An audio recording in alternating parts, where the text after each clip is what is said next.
Hello everyone, this is our fingerprint glass door lock from our company, Rockfly. Today, let me show you how to open the lock by fingerprint, card, password, and remote control.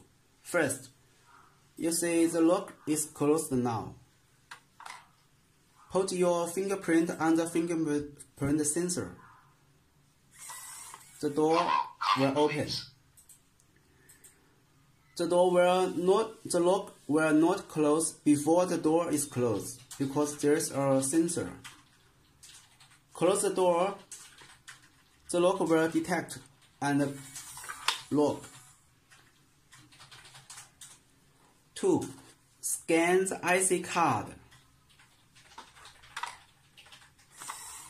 Hello, come in, please. The lock will open.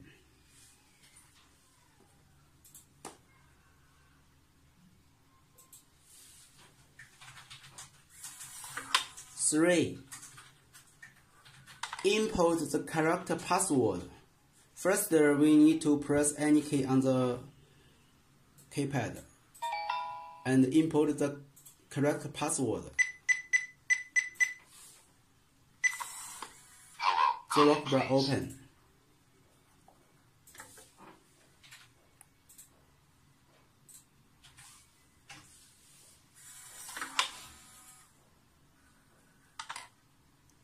Four.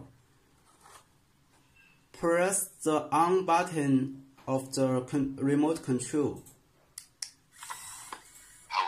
The lock will open. Please note, the remote control is not belong to any user in the device. The device can support more than one remote control. Thank you.